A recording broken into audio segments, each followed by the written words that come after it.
এই সিরিজের প্রতিটি ঘটনা পূর্ববর্তী ঘটনার সাথে সম্পর্কিত। আপনি এই সিরিজে নতুন হলে ডেসক্রিপশন বা আই বাটনে দেওয়া লিঙ্কে ক্লিক করে আগের পর্বগুলো দেখে আসার অনুরোধ রইল। নিরাশা, হতাশা, দুশ্চিন্তা ও দুঃখ বেদনা আজদাবাহকে ঘিরে রেখেছে। সাথে সাথে এক ধরনের ত্রাস ও ভীতিও তাকে আচ্ছন্ন করে ফেলেছে। সব মিলিয়ে তার অবস্থা এমন হয়েছে যেন তার মাথায় আকাশ ভেঙে পড়েছে আর পায়ের তলা থেকে মাটি সরে গিয়েছে। সে ঝুঁকে ঝুঁকে প্রাচীরের উপর দিয়ে চলছে, তার পা কাঁপছিল। প্রভুর এই নাজুক অবস্থা দেখে তার দুই দেহরক্ষী দ্রুত পাশে এসে দাঁড়ায়। সে ডানে বামে উদাস এবং হতাশাপূর্ণ দৃষ্টি বুলিয়ে থেমে যায়। দুই পাশে দুই দেহরক্ষী দেখে তার চেহারা মলিন হয়ে যায়। আমি তোমাদের ছাড়াই চলতে পারবো, সে দেহরক্ষীদের উদ্দেশ্যে বলে। আমার সামনে আসার দুঃসাহস করো না। তার ধমকে দেহরক্ষী কয়েক কদম পিছনে সরে যায়। আজাদাবাহ অবনত মস্তক উপরে তুলে সম্মুখ পানে অগ্রসর হয়, কিন্তু তার কাঁধ তাকে সহযোগিতা করে না। ক্রমেই তার কাঁধের বাঁধন ঢিলা হতে থাকে এবং একসময় কাঁধ দুদিকে ঢলে যায়, যেন তার কাঁধে এমন ভারী বোঝা চাপানো হয়েছে যা বহন করার সাধ্য তার নেই।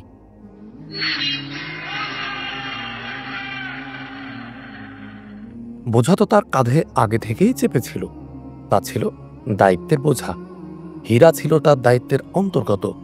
এখানে তার পুত্র ছিল প্রধান সহযোগী, কিন্তু সেও আজ পাশে নেই। সম্রাট উর্দুশেরের অত্যন্ত প্রিয়ভাজন ও আস্থাভাজন ছিল আজাদাবাহ। উর্দুশের তাকে ডান হাত মনে করত, কিন্তু উর্দুশের ছাড়া আর কারো কাছে তার মূল্য ছিল না। উর্দুশের তাকে বিশাল মর্যাদা দিয়ে রেখেছিল। সে হীরার মতো গুরুত্বপূর্ণ শহর ও তার সীমান্তবর্তী এলাকার শাসনকর্তা ছিল। অনেক এলাকার সে ছিল স্বাধীন একচ্ছত্র ক্ষমতার অধিকারী। এ সব কিছুই ছিল সম্রাট উর্দুশেরের বদান্যতার ফল। সেই তাকে এ বিশাল মর্যাদা ও ক্ষমতার আসনে আসীন করে রেখেছিল। কিন্তু সেই উর্দুশেরও আজ মৃত। পরবর্তী সম্রাট হয়ে পারস্যের রাজ সিংহাসনে যিনি আরোহণ করবেন, তার থেকে আজাদাবাহ তত বেশি মর্যাদা পাওয়ার আশাবাদী ছিল না। মদিনার মুজাহিদরা বাস্তবিকই তার পায়ের তলা থেকে মাটি ছিনিয়ে নিয়েছিল।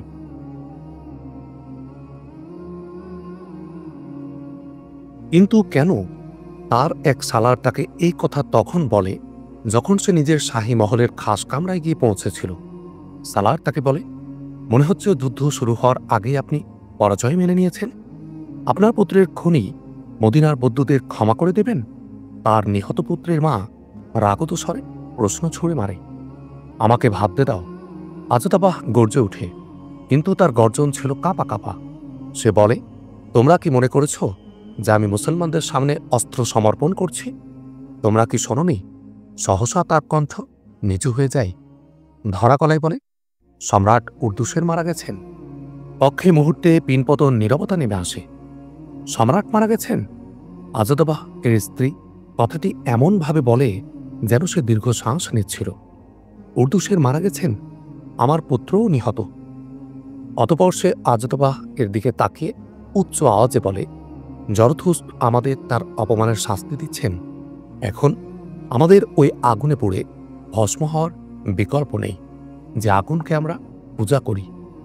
আপনি জরথুস্ত্রের উৎসর্গস্থলে গিয়ে নিজের রক্ত জানের এই নজরানা পেশ করতে পারেন যে কোনো একজন মুসলমানকেও এখান থেকে জীবন নিয়ে ফিরতে দেবেন না। ইত্যবসরে এক দেহরক্ষী ভেতরে এসে দাঁড়ায়। 1 ঘন্টা যাবৎ ঠায় দাঁড়িয়ে থেকে সে আজাদাবাহকে সালাম দিয়ে বলে, দূত এসেছে। আজাদাবাহকে নিরুত্তর দেখে তার স্ত্রী দূতকে পাঠিয়ে দিতে বলে। দেহরক্ষী বাইরে যেতে এক সিপাহী ভেতরে প্রবেশ করে। সেও ঘণ্টাখানেক দাঁড়িয়ে থেকে সালাম জানায়।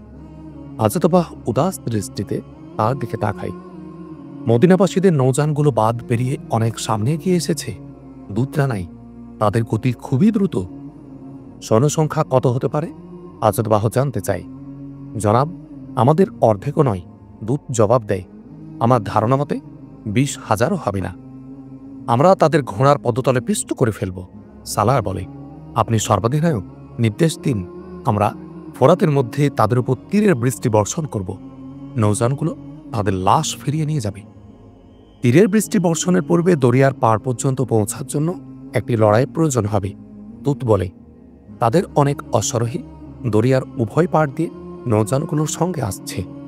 আমি এটাও জানতে পেরেছি যে অশ্বারোহীদের কমান্ডার হল মুসান্না বিন হারেসা এবং বেশিরভাগ সৈন্য হল পারস্য সম্রাটের মুসলমান বাসিন্দারা। আর যে নৌযানে চড়ে তারা আসছে সেগুলো আমাদেরই নৌযান। এগুলো সেসব ভীরুদের নৌযান যারা মুসলমানদের হাতে পরাজিত হয়ে পলায়ন করেছিল। আজতবাহ বলে, তারা এমন শত্রুদের জন্য রাস্তা পরিষ্কার করে দিয়েছে যারা অত্যন্ত দুর্বল ছিল। মদিনার এসব আরবদের আমরা কখনো পাত্তায় দিইনি। এখনো আমরা তাদের দুর্বল মনে করি। সালার বলে, মহামান্য সেনাপ্রধান, আমি আদেশ প্রার্থী, বলুন মুসলমানদের কোথায় আটকাতে হবে, নাকি কেল্লার ভেতরে থেকে আপনি তাদের সঙ্গে লড়তে চান? যদি আমি বলি যে আমি এই মুহূর্তে লড়াই করতে চাই না, আজতবাহ বলে, তাহলে আমরা এটা মানতেই পারি না যে আপনি এমন কথা বলতে পারেন। সালার বলে, এখন আপনি সম্রাট উর্দুসের এবং সিংহপুত্রের মৃত্যুতে এত বেশি শোকাচ্ছন্ন যে ভালো করে চিন্তা ভাবনা করার শক্তিও আপনার নেই। আজতবাহর স্ত্রী বলে, শোকাচ্ছন্ন সত্ত্বেও আমাদের চিন্তা করতে হবে এবং খুব দ্রুত চিন্তার কাজ সারতে হবে। আমাদের সৈন্যের কোনো কমতি নেই, কোনো বস্তুর স্বল্পতা নেই। আরব খ্রিস্টানরা আমাদের সঙ্গে আছে। আমরা নিজেরাই তাদের এখানে সমাহিত করেছি যেন মুসলমানরা হীরা থেকে সামনে অগ্রসর না হতে পারে এবং তাদের এখানেই কবর দেয়া যায়। ঠিক বলেছ, আমাদের সৈন্যের কোনো অভাব নেই, আজতবাহ বলে। তবে অন্য কোনো ঘাটতি অবশ্যই আছে, যার কারণে আমরা প্রতি রণাঙ্গনে পরাজিত হচ্ছি। আমি আমার নামের সাথে পরাজয়ের অপবাদ সংযুক্ত হওয়ার সুযোগ দেব না। আমি বিজয় অর্জনের জন্য চিন্তা করে অন্য কোনো উপায় বেছে নেব। আমি মাদায়েন যাব এবং সেখানে গিয়ে দেখব পরিস্থিতি কেমন। আমি এটাও দেখব সম্রাট উর্দুসের মৃত্যুর পর আমাদের কোনো সাহায্যকারী আছে কিনা। না মহামান্য সেনাপতি, তার সালার অননায়ের স্বরে বলে, এখনই মাদায়েন যাবেন না। শত্রুবাহিনী মাথার উপর এসে গেছে। তুমি আমার থেকে বেশি জানো, আজতবাহ ঝাঁঝালো কণ্ঠে বলে। তোমরা কি এটা মনে করেছ যে আমি পালিয়ে যাচ্ছি? যা আমি ভাবছি তা তোমাদের মাথায় আসার কথা নয়। আমাকে খতিয়ে দেখতে হবে যে সেই দুর্বলতা কি যা প্রতি রণাঙ্গনে আমাদের পরাজয়ের কারণ হয়ে দেখা দিয়েছে। তোমাদের ভাবনার সূচিতে এ বিষয়টি থাকার দরকার যে হরমুতের মতো যুদ্ধবাজ সেনাপতি মুসলমানদের হাতে নিহত হয়েছে। আনুসাজান এবং কুব্বাজ কোনো মামুলি সালার ছিল না। আন্দার জোগাড়ও পরিণতি কেমন ভয়াবহ হয়েছিল, জাবান কেমন মার খেয়েছে। আমার থেকে চূড়ান্ত যুদ্ধ এবং বিজয়ের আশা কেন করা হয়? আমি অবশ্যই লড়ব, তবে ভেবে চিনতে। সমস্ত সেনাপতি ও উপসেনাপতিদের ডেকে পাঠাও। হযরত খালিদ রাদিয়াল্লাহু আনহু-এর বাহিনী ফোরাত নদীর বুক চিরে সম্মুখ পানে এগোচ্ছিল। অশ্বারোহী বাহিনী নদীর উভয় পাড়ে বিস্তৃতভাবে নৌযানগুলোর সঙ্গে সঙ্গে চলছিল। প্রতিক্ষণে এ আশঙ্কা ছিল যে হীরার সৈন্যরা যে কোনো স্থানে সে হামলা চালাতে পারে, কিন্তু দূর দূরান্ত পর্যন্ত হীরা বাহিনীর কোনো চিহ্ন নজরে পড়ছিল না। মুসান্না বিন হারেসার অশ্বারোহী বাহিনী দরিয়ার পাহাড় থেকে দূর দূরান্তে শত্রু বাহিনীর উপস্থিতি খুঁজে ফিরছিল। হযরত খালিদ রাদিয়াল্লাহু আনহু-এর জানা ছিল যে হীরার যুদ্ধ বড় রক্তক্ষয়ী হবে। মুসান্না বিন হারেসা সংবাদ পেয়েছিলেন যে আজতবাহ হীরায় অসংখ্য সৈন্য সমবেত করে রেখেছে। হযরত খালিদ রাদিয়াল্লাহু আনহু-এর দৃঢ় প্রত্যয় ছিল যে তিনি শত্রু বাহিনীর এক অত্যন্ত মজবুত সেনা ছাউনির দিকে এগিয়ে যাচ্ছেন। এক দুর্বার আকর্ষণ তাকে টেনে নিয়ে যাচ্ছিল। নতুবা মুসলিম বাহিনী ও শত্রু বাহিনীর শক্তি সামর্থ্য তুলনা করলে বাস্তবতার দাবি এই ছিল যে এক পা অগ্রসর হওয়ার পরিবর্তে তিনি মুসলিম বাহিনীকে পশ্চাতে ফিরিয়ে নিয়ে যাবেন। কিন্তু হযরত খালিদ রাদিয়াল্লাহু আনহু রাজ্য জয়ের নেশায় এই বিপদে ঝুঁকি নিচ্ছেন না, বরং তিনি আল্লাহ পাকের নির্দেশ পালন করছেন মাত্র।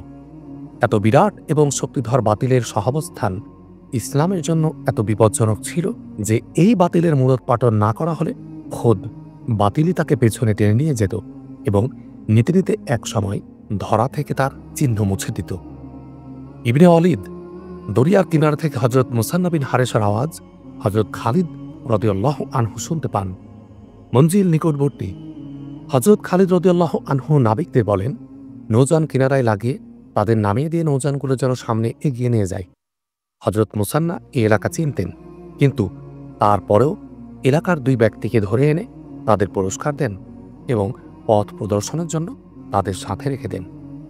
হযরত খালিদ রাদিয়াল্লাহু আনহু দরিয়ার পাড়ে নেমে এলে হযরত মুসান্না তার এক অশ্বারোহীকে বলেন সে যেন তার ঘোড়াটি হযরত খালিদ রাদিয়াল্লাহু আনহুকে প্রদান করে।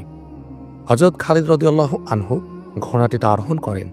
হযরত মুসান্না এবং হযরত খালিদ রাদিয়াল্লাহু আনহুয়ের ঘোড়া পাশাপাশি চলছিল। হযরত মুসান্নার দৃষ্টি হযরত খালিদ রাদিয়াল্লাহু আনহুয়ের চেহারায় নিবদ্ধ ছিল। হযরত খালিদ রাদিয়াল্লাহু আনহু এদিক সেদিক দেখছিলেন। তার দৃষ্টি হযরত মুসান্না রাদিয়াল্লাহু আনহুয়ের উপর পড়লেও মুসান্নার দৃষ্টি পূর্ববৎ তার প্রতি নিবদ্ধ থাকে। ইবনে হারেসা, কি হলো? হযরত খালিদ রাদিয়াল্লাহু আনহু মুচকি হেসে জিজ্ঞাসা করেন, তুমি আমাকে চেনার চেষ্টা করছো? হ্যাঁ, অলিদের বেটা। হযরত মুসান্না গভীর এবং ধীর কণ্ঠে বলেন, আমি আপনাকে চেনার চেষ্টা করছি। আপনাকে আমার মানুষ বলে মনে হয় না। আপনার চেহারায় কিছুটা ভীতি এবং অল্প হলেও উদ্বেগের ছাপ থাকা দরকার ছিল। আমি ভেতরে ভেতরে পেরেশান। হযরত খালিদ রাদিয়াল্লাহু আনহু বলেন, আমার অন্তরে ভয়ও আছে। এটা এই জন্য যে আমিও একজন মানুষ। তবে এই উদ্বেগ ও ভয় আমি চেহারায় জায়গা দিতে নারাজ। এই চেহারা একজন সৈন্যের চেহারা। মুসান্না বলে, এটা ইসলামের চেহারা। আমি বুঝি ইবনে অলিদ, সেনাপতির চেহারায় চিন্তার ছাপ দেখা গেলে প্রতিটি সৈন্যের চেহারায় তা অবশ্যই প্রকাশ পায়। আমাকে বলো ইবনে হারেসা। হযরত খালিদ রাদিয়াল্লাহু আনহু জিজ্ঞাসা করেন, তুমি কথা বলছো কেন? তুমি আমাকে পেরেশান উদ্বিগ্ন দেখতে চাও? ঠিকই ধরেছেন ইবনে ওয়ালিদ। মুসান্না বলে, সম্ভবত আপনি অনুমান করতে পারছেন না যে আপনি কত বড় এবং কেমন শক্তিধর শত্রুর মুখোমুখি হতে যাচ্ছেন। আমি ব্যক্তিগত স্বার্থে যাচ্ছি না যেন এই চিন্তা আমাকে বিব্রত করবে যে বাদশাহ হওয়ার স্বপ্ন পূরণের আগে মৃত্যু হয়ে যায় কিনা। হযরত খালিদ রাদিয়াল্লাহু আনহু বলেন, আমি আল্লাহর নির্দেশ পালনের জন্য এগিয়ে চলছি। আল্লাহ আমাদের সঙ্গে আছেন। আমার এবং তোমার পেরেশান হওয়া কিংবা ঘাবড়ানোর মোটেও প্রয়োজন নেই। আমাকে ভালো করে বলো, সামনে কি আছে? মুসান্না স্থানীয় অধিবাসী দুজনকে ডেকে জিজ্ঞেস করেন, খুলে বলো সামনের পরিস্থিতি কেমন। লোক দুজন সামনের পরিস্থিতি এবং সেখানকার ভৌগোলিক তথ্য সরবরাহ করে।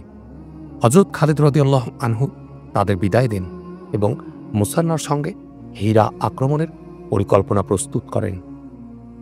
হীরা শহর ছিল নদীর কূল ঘেঁষে অবস্থিত। হযরত খালিদ রাদিয়াল্লাহু আনহু তার দুজন সালার আসিম বিন আমর ও আদি বিন হাতেমকে নৌযান হতে উপকূলে ডেকে নেন। আমি মানতে পারি না যে অগ্নিপূজারীরা আমাদের হীরার রাস্তায় বাধা দিবে। হযরত খালিদ রাদিয়াল্লাহু আনহু বলেন, তাদের কাছে এত সৈন্য আছে যে তাইলে সমস্ত এলাকায় সে সব সৈন্য ছড়িয়ে দিতে পারে। খ্রিস্টানরাও তাদের সঙ্গে আছে। যদি আমরা হীরায় গিয়ে নৌযান হতে অবতরণ করি তাহলে শত্রুরা সেখানে হামলা করে বসবে। আমরা হীরার অদূরে নৌযানগুলো রেখে সামনে এগিয়ে যাব। হযরত খালিদ রাদিয়াল্লাহু আনহু মাটিতে বসে পড়েন এবং তলোয়ারের আগা দ্বারা হীরার অবস্থানস্থল এবং আক্রমণের নকশা তৈরি করতে থাকেন। তিনি বর্তমান স্থান থেকে হীরা পর্যন্ত পৌঁছার রাস্তায় একটি রেখা টানেন, কিন্তু রেখাটি সরল ছিল না, বরং আঁকাবাঁকা ছিল। তিনি রেখাটি টেনে এমন স্থানে নিয়ে শেষ করেন যেখানে কিছু জনবসতি ছিল। হীরা থেকে 3 মাইলের মতো দূরে ছিল এলাকাটি। জনবসতিটির নাম খাওয়ারানাক। হযরত খালিদ রাদিয়াল্লাহু আনহু বলেন, আমরা তার নিকটবর্তী এলাকা দিয়ে অতিবাহিত হয়ে দ্রুত হীরার দিকে অগ্রসর হব। আমি আশা করছি অগ্নিপূজারীরা শহর থেকে কিছু দূর এগিয়ে এসে পথিমধ্যে আমাদের গতিরোধ করবে। আমার ভাইরা, এবারের যুদ্ধটি হবে খুবই ভয়ঙ্কর। জরথুস্ত্রের পূজারীরা আর কোনো পরাজয়ের ঝুঁকি নিতে চায় না। সামনে মাদায়েন, আমি তোমাদেরকে মহা পরীক্ষার মুখে ঠেলে দিয়েছি, কিন্তু এই পরীক্ষাতে আমাদের শতভাগ উত্তীর্ণ হতে হবে। দুশমনের সংখ্যা আমাদের থেকে কয়েক গুণ বেশি। যদি আমি হীরা অবরোধের সুযোগ পাই তবে অবরোধ খুবই বিলম্বিত হবে। আমরা এত বেশি অপেক্ষা করতে পারি না। দিলে দিলে অঙ্গীকারাবদ্ধ হও যে আমাদের অবশ্যই হীরা বিজয় করতে হবে। এখন নৌযানগুলো নোঙ্গর করে পুরো বাহিনীকে উপকূলে নিয়ে আসো। মুসলমানদের সংখ্যা ছিল 18,000। সমস্ত বাহিনী নৌযান ছেড়ে জমিনে নেমে আসে। দ্রুত সামনে অগ্রসর হওয়ার জন্য শ্রেণীবদ্ধ হয়। হযরত খালিদ রাদিয়াল্লাহু আনহু সালার আসিম বিন আমরকে সাগে এবং সালার আদি বিন হাতেমকে পিছনে রাখেন আর নিজে থাকেন মধ্যবাহিনীতে। মুসান্না বিন হারেসার বাহিনী অগ্রবর্তী বাহিনী হিসাবে মূল বাহিনী থেকে প্রায় 1 মাইল আগে চলে গিয়েছিল। হযরত খালিদ রাদিয়াল্লাহু আনহু এর নির্দেশে মুজাহিদ বাহিনী নীরবে চলছিল। নারাধ্বনি ও রণসঙ্গীত নিষিদ্ধ করা হয়েছিল, যাতে প্রকাশ না পায় যে সৈন্য আসছে। হযরত খালিদ রাদিয়াল্লাহু আনহু সাধারণ পথ ছেড়ে ওই পথ ধরেছিলেন যা জঙ্গল এবং বিরান এলাকার মধ্য দিয়ে এগিয়ে চলছিল। সাধারণ মানুষজন ওই পথ ব্যবহার করত না। মুতান্না বিন হারেসার সৈন্যরা ছড়িয়ে ছিটিয়ে চলছিল, যাতে কোথাও উৎপেতে থাকার সন্দেহ হলে মূল বাহিনীকে জানিয়ে তাদের যাত্রা স্থগিত করে দেওয়া যায় এবং তারা যেন আচমকা আক্রমণের শিকার না হয়। হযরত খালিদ রাদিয়াল্লাহু আনহু-এর সৈন্যরা খাওয়ারানাক পর্যন্ত পৌঁছে গিয়েছিল। দীর্ঘ এ পথের কোথাও শত্রু বাহিনীর নাম গন্ধ পাওয়া যায় না।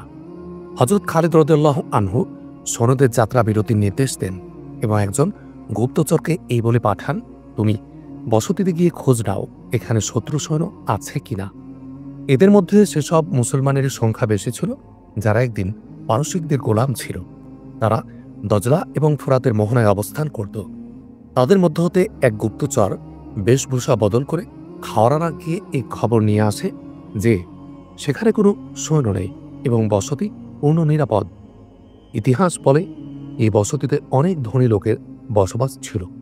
বর্তমানে সেখানে খাওয়ারানাকের কোনো চিহ্ন পাওয়া যায় না।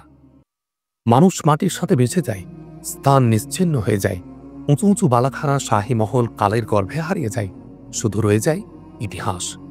ভালো অথবা মন্দ, মানুষ পড়ে গেলেও তাদের নাম জীবিত থাকে, তাদের কথা কাজ জিন্দা থাকে, কখনো মরে না। আজ সে এলাকা নেই যেখানে বণিক শ্রেণীসহ অন্যান্য ধনীরা বসবাস করত। হযরত খালিদ রাদিয়াল্লাহু আনহু নমরুদের আগুনে ঝাঁপিয়ে পড়ার কাছাকাছি স্থানে গিয়ে অবস্থান করছিলেন। বর্তমানে এলাকাটি নেই, কিন্তু হযরত খালিদ রাদিয়াল্লাহু আনহু জিন্দা রয়েছেন। তার কথা জীবনী জিন্দা। মুসান্না বিন হারেসা, হযরত আসেম এবং হযরত আদি রাদিয়াল্লাহু আনহুম সহ ওই জানবাজ 18,000 মুজাহিদের ইতিহাস অমর করে রেখেছে তাদের ঘোড়ার খুরে সূর্যকিরণ চুমো দিয়েছে। মুজাহিদ বাহিনীর উদ্দেশ্য কি ছিল? অথচ তারা এমন শত্রুর মোকাবেলায় এগিয়ে চলছিল যারা 18,000 সৈন্যকে গিলে ফেলার মতো শক্তি সামর্থ্য রাখত। হযরত খালিদ রাদিয়াল্লাহু আনহু ও তার উপসেনাপতিদের মধ্যে সিংহাসন, রাজমুকুটের প্রতি ভ্রুক্ষেপ ছিল না।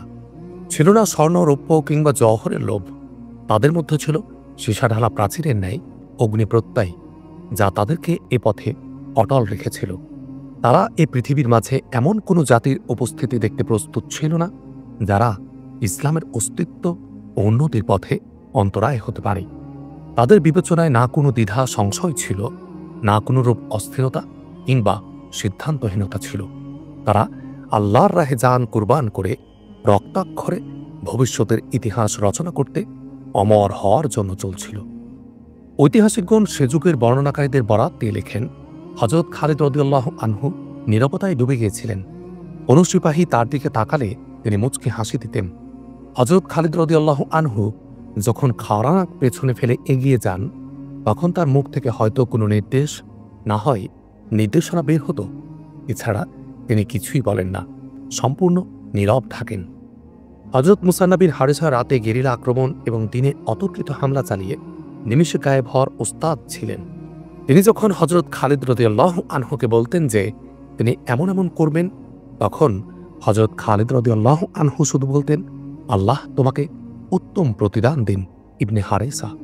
এর বাইরে একটি কথাও বলতেন না। হযরত খালিদ রাদিয়াল্লাহু আনহু সুপরিকল্পিতভাবে পুরো বাহিনীকে খাওয়ারানাক পেরিয়ে সামনে এগিয়ে নিয়ে যান। তিনি কখনো এই ধারণার বশবর্তী ছিলেন না যে শত্রু বাহিনীর অজান্তে তিনি তাদের টুঁটি চেপে ধরবেন। তিনি বিশ্বাস করতেন এবার শত্রুরা আগের চেয়ে বেশি সতর্ক ও সাবধান হবে। হযরত খালিদ রাদিয়াল্লাহু আনহু এক সালারকে নির্দেশ দেন যেন তিনি পেছনে ছেড়ে আসা এলাকার প্রতি গভীর নজরদারি করার জন্য কিছু সৈন্য সেখানে রেখে যান, যাতে এই এলাকার কোনো লোক হীরায় গিয়ে এ সংবাদ না দিতে পারে যে মুসলিম বাহিনী আসছে। এটা ছিল শত্রুদের একটি পাতা ফাঁদ, যে ফাঁদে মুসলিম বাহিনী ক্রমেই জড়িয়ে পড়ছিল। এলাকাটি ছিল উৎপাতার জন্য অত্যন্ত মোক্ষম, কিন্তু বাইরে থেকে তা বোঝা, এমনকি অনুমান করারও কোনো চিহ্ন ছিল না। এ সম্ভাবনা ছিল যে শত্রু বাহিনী হঠাৎ এসে পুরো বাহিনীর উপর একযোগে চড়াও হবে এবং 18,000 সৈন্যকে ঘেরাওয়ের আওতায় এনে অত্যন্ত ঠান্ডা মাথায় তাদেরকে নৃশংসভাবে খুন করবে। আরও কিছু দূর অগ্রসর হলে একটি পর্বত শৃঙ্গ মাঝপথে এসে দাঁড়ায়। হযরত খালিদ রাদিয়াল্লাহু আনহু ঘোড়ার গোড়ালিতে ইঙ্গিতে স্পর্শ করলে অশ্ব তাকে নিয়ে পর্বতে উঠে পড়ে। এদিকে তার নির্দেশে মুসলিম বাহিনী পর্বতের গোড়ায় এসে থেমে যায়। আল্লাহর সৈনিকগণ হযরত খালিদ রাদিয়াল্লাহু আনহু উচ্চ কণ্ঠে বলেন, তোমাদের প্রতি আল্লাহর রহমত হোক। আজ আল্লাহ তোমাদেরকে এক কঠিন পরীক্ষার সম্মুখীন করেছেন। আল্লাহ রসুল সাল্লাল্লাহু আলাইহি ওয়াসাল্লামের পবিত্র আত্মা আজ তোমাদের দেখছেন। আজ তোমরা এক কঠিন পাহাড়ের সঙ্গে লড়াই করতে এবং তাকে চূর্ণ বিচূর্ণ করে দিতে ছুটে চলেছ। সামনে যে বাহিনীর সঙ্গে তোমাদের বোঝাপড়া হবে তারা পাহাড়ের চেয়ে কোনো অংশে কম নয়। মুজাহিদিন ইসলাম হয় বিজয় নয় মৃত্যু। আমাদের জান আল্লাহর দেয়া আমানত। অবশ্যই এই আমানত আমাদের ফিরিয়ে দিতে হবে, তবে আমরা সেটা ফিরিয়ে দিতে চাই মর্যাদার সাথে, গৌরবের সাথে। আল্লাহ তোমাদের সহায়। সংখ্যার স্বল্পতা এবং রসদ হাতিয়ারের কমতি দ্বারা কখনো জয় পরাজয়ের সমাধান হয় না। সংখ্যার স্বল্পতা পরাজয়কে অনিবার্য করে না, তেমনি সংখ্যাধিক্যের দ্বারাও জয় নিশ্চিত হয় না। বিজয় আসে প্রেরণা এবং দৃঢ়তার দ্বারা। এই বিশ্বাসে বলিয়ান হয়ে অগ্রসর হও যে আল্লাহ রসুল সাল্লাল্লাহু আলাইহি ওয়াসাল্লামের পবিত্র রূহ তোমাদের সঙ্গে আছেন। হযরত খালিদ রাদিয়াল্লাহু আনহু মুজাহিদ বাহিনীর জজবা ও প্রেরণা বহুগুণ বাড়িয়ে দেন এবং ইস্পাত দৃঢ় প্রেরণায় উদ্দীপ্ত হয়ে সামনে অগ্রসর হওয়ার নির্দেশ দেন। তিনি হীরাকে পেছনে রেখে চলছিলেন। এভাবে চলায় তাকে বহুদূর ঘুরে আসতে হয়।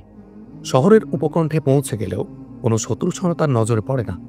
প্রাচীরের উপরে এবং কেল্লাতেও কাউকে দেখা যায় না। কোথাও কোনো সৈন্য না দেখায় হযরত খালিদ রাদিয়াল্লাহু আনহু এমন সৈন্যহীন অবস্থাকে শত্রুর পাদা ফাঁদ বলে মনে করতে থাকেন, কিন্তু বাস্তবে এটা কোনো ধোঁকা ছিল না। দুশমন স্বেচ্ছায় শহর ছেড়ে চলে গিয়েছিল। হীরার কোথাও অগ্নিপূজারীদের একজন সৈন্যরও দেখা মেলে না। কেল্লার প্রধান ফটক ছিল উন্মুক্ত। মুস্তান্না বিন হারেসা নিজের কয়েকজন অশ্ববাহিনী শহরের চারপাশে ঘুরে আসেন। ইবনে ওয়ালিদ মুস্তান্না হযরত খালিদ রাদিয়াল্লাহু আনহুকে বলেন, প্রধান ফটকও খোলা, লোকজনকেও স্বাভাবিক চলাচল করতে দেখা যাচ্ছে। বিষয়টি আমার বুঝে আসছে না, এটা স্বাভাবিক ব্যাপার নয়। হযরত খালিদ রাদিয়াল্লাহু আনহু বলেন, নিরাপত্তা চৌকিগুলো খালি, এদিকে তুমি বলছো শহরে লোকজন আছে, এটা নিশ্চয়ই পরিকল্পিত ফাঁদ। ইবনে হারেসা, কাসেম এবং আদিকে ডেকে পাঠাও। উভয় সালার এলে হযরত খালিদ রাদিয়াল্লাহু আনহু তাদেরকে শহরের বর্তমান অবস্থা সম্পর্কে জানান। উদ্ভূত পরিস্থিতিতে করণীয় নির্ধারণে পরস্পর মতবিনিময় এবং আলোচনা হয়।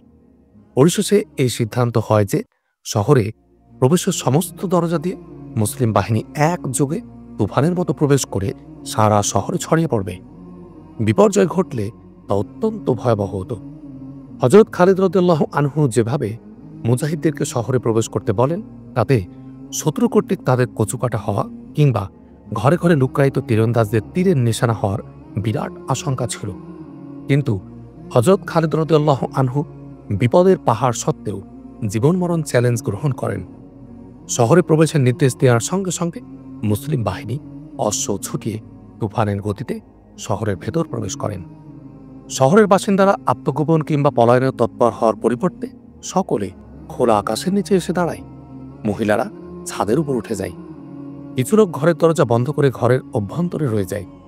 প্রথমে তাদের ধারণা হয়েছিল মুসলিম বাহিনী হয়তো এখনই তাদের উপর ঝাঁপিয়ে পড়ে রক্ত গঙ্গা বয়ে দেবে, কিন্তু যখন তারা অবাক বিস্ময়ে দেখল যে মুসলিম বাহিনী তাদের উপর অস্ত্র ধারণ করেনি, করছে না কোনো লুটপাট, জুলুম, হত্যাযজ্ঞ, তখন অবশিষ্ট লোকেরাও ঘরের দোর খুলে বাইরে চলে আসে। হযরত খালিদ রাদিয়াল্লাহু আনহু সারা শহরে এই নির্দেশ প্রচার করে দেন যে কারো ঘরে অগ্নিপূজারীদের কোনো সৈন্য থাকলে তাকে বের করে দাও, অন্যথা কারো ঘর হতে একটি তীরও যদি বের হয় তাহলে তা জ্বালিয়ে ভস্ম করে দেওয়া হবে। শহরের সম্মানিত এবং নেতৃস্থানীয়দের একটি প্রতিনিধি দল হযরত খালিদ রাদিয়াল্লাহু আনহুর নিকটে এসে বলে, শহরের কোনো ঘরে সেনাবাহিনীর কোনো লোক নেই, তাহলে সৈন্যরা কোথায়?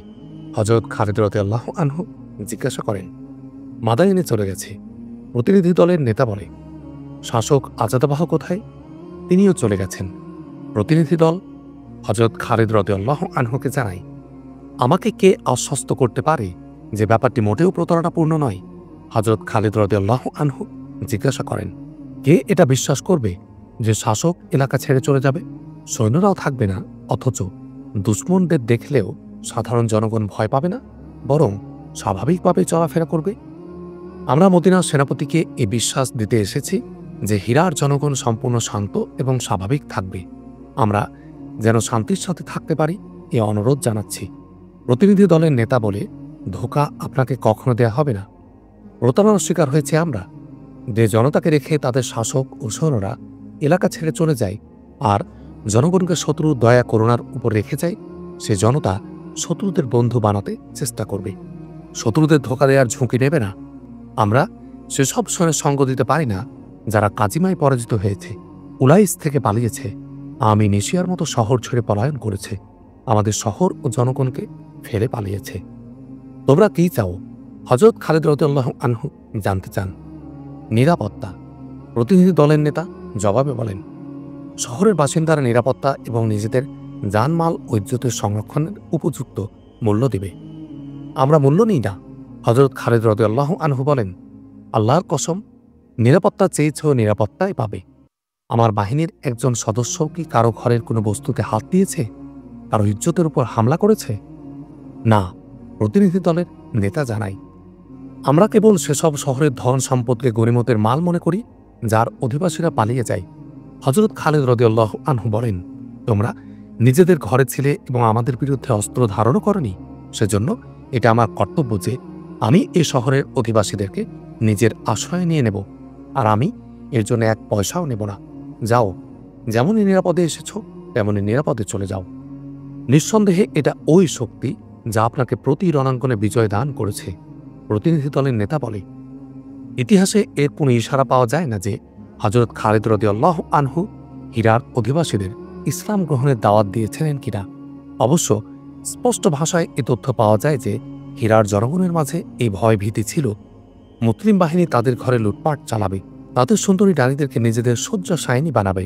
কিন্তু মুসলিম বাহিনী তাদের ঘরে ঘরে গেলেও তাদের উদ্দেশ্য ছিল শুধু এটা দেখা যে সেখানে কোনো পারসিক সৈন্য লুকিয়ে আছে কিনা।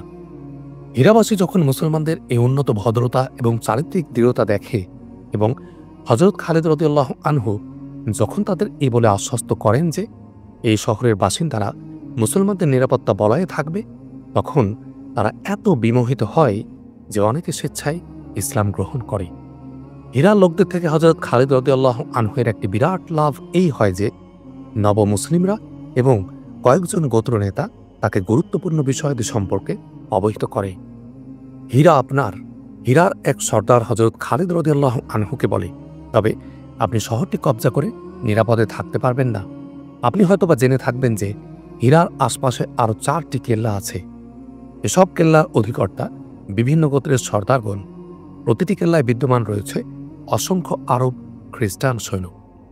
আমরা যখন পারস্যের নামকরা সেনাপতিদের পরাজিত করতে পেরেছি, তখন এসব কেল্লাবাসীদের পরাস্ত করতে আশা করি মোটেও বেগ পেতে হবে না। হযরত খালিদ রাদিয়াল্লাহু আনহু বলেন, এবং জানতে চান কেল্লার সেনারা যুদ্ধে কেমন। প্রত্যেকটি সৈন্য জীবন বাজি রেখে যুদ্ধ করে। অগ্নিপূজারী সর্দার জানায়, আমরা এ বাহিনীকে পারস্য বাহিনী অপেক্ষা অধিক শক্তিশালী এবং বাহাদুর মনে করি। হযরত খালিদ রাদিয়াল্লাহু আনহুকে ওই 4 কেল্লা সম্পর্কে যে বিস্তারিত তথ্য দেওয়া হয় তার সারসংক্ষেপ নিম্নরূপ। প্রতিটি কেল্লার স্বতন্ত্র নাম রয়েছে। একটি কেল্লার নাম কসরে আবাজ, এই কেল্লাপতির নাম আয়াস বিন কুবাইসা। দ্বিতীয় কেল্লার নাম কসরুল আদাসিন, কেল্লাপতির নাম আদি বিন আদি। তৃতীয় কেল্লার নাম কসরে বনু মাজিন, কেল্লাপতির নাম ইবনে আক্কাল। চতুর্থ কেল্লার নাম কসরে ইবনে বুকাইলা, কেল্লাপতির নাম আব্দুল মসিহ বিন আমর বিন বুকাইলা। হযরত খালিদ রাদিয়াল্লাহু আনহু কেল্লার বিস্তারিত তথ্য জেনে উপসেনাপতিদের ডেকে পাঠান এবং তাদের বলেন যে এসব কেল্লা জয় করা জরুরি, নতুবা হীরা হাতছাড়া হয়ে যাবে। ইসলামী প্রতিরক্ষা ব্যবস্থার প্রাণী হল কোনো স্থান থেকে শঙ্কার আভাস পেলে সেখানে আক্রমণ করা, আর ইসলামী যুদ্ধবিদ্যার ভিত্তি হল দুশমনের চ্যালেঞ্জ গ্রহণ করা এবং শত্রুপক্ষকে প্রস্তুতি গ্রহণের সুযোগ না দিয়ে তাদের উপর চড়াও হওয়া। এই রণনীতির ভিত্তিতে হযরত খালিদ রাদিয়াল্লাহু আনহু সহ সেনাপতিদের জানিয়ে দেন যে কে কোন কেল্লা আক্রমণ করবে। কসরে আবাজের উপর আক্রমণ করার দায়িত্ব সেনাপতি জিরার বিন আজওয়ারকে প্রদান করা হয়। আরেক সেনাপতি জিরার বিন খাত্তাবকে কসরুল আদাসিন আক্রমণের নির্দেশ দেওয়া হয়। কসরে ইবনে বুখাইলার দায়িত্ব পড়ে হজরত মুসান্না রাদিয়াল্লাহু আনহুর উপর। হজরত খালিদ রাদিয়াল্লাহু আনহু নির্দেশ দেন যেন এখনই কিল্লাগুলো অবরোধ করা হয়।